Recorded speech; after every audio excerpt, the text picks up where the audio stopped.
ہو سکتی ہے social media پہ. ایک ریسرچ بتا رہا ہوں یوکے کی، کینیڈا کی، یورپ کی، کہ اکثر وہاں کی نوجوان نسل ڈپریشن میں چلی گئی.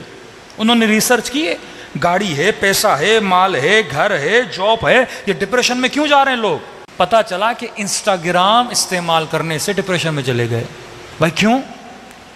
کیونکہ انسٹاگرام فلٹر لگاتا ہے، ٹیڑھی پھیڑی شکل کو بھی خوبصورت کر دیتا ہے.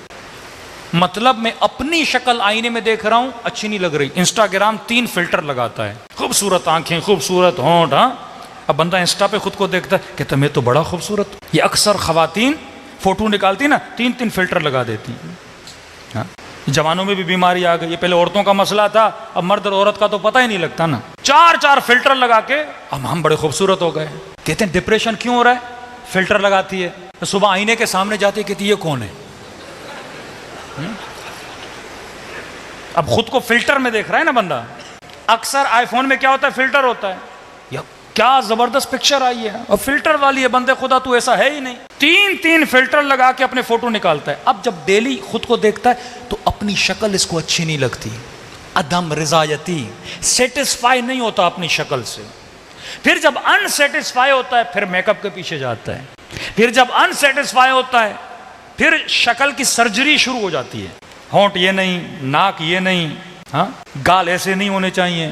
بیوی کی شکل سے راضی نہیں ہوتا کیونکہ ادھر ادھر دیکھ رہا ہے، ادھر ادھر دیکھ رہا ہے. پوری زندگی عدم اطمینان سے اس کی گزرتی ہے. اب کہتا ہے مجھے سکون نہیں ملا مولانا، کوئی وظیفہ، کوئی دعا نہیں. بندے خدا جب تو جہالت کے سپاہیوں میں شمار ہو جائے گا کہاں ملے گا تجھے سکون؟ جب شمر کو نہیں ملا تجھے کیسے ملے گا؟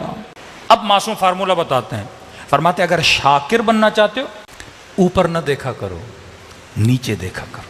صحت کی قدر کرنی ہے نا مہینے میں 1 بار ہاسپٹل چلے جاؤ. زندگی کی قدر کرنی ہے نا ہفتے میں 1 بار قبرستان چلے جاؤ. جو اللہ نے دیا ہے اس کی قدر کرنی ہے غریبوں کی بستی میں جاؤ. جھوپڑیوں میں کس طرح زندگی گزاریں شکر خدا ادا کرو گے.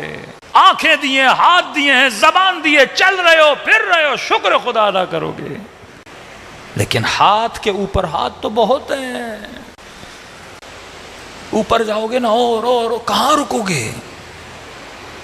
تباہ و برباد ہو جاؤ گے. تو فرمائے کبھی بھی لوگوں کے مال میں آنکھ نہ ڈالا کرو. عقل کے سپاہی کو پکڑو. الحقد، بغض نہ رکھا کرو. الحسد، حسد نہ رکھا کرو. فرمائے سوء الخلق، بد اخلاق بندہ بھی کبھی خوش نہیں رہتا، بے سکون رہتا ہے.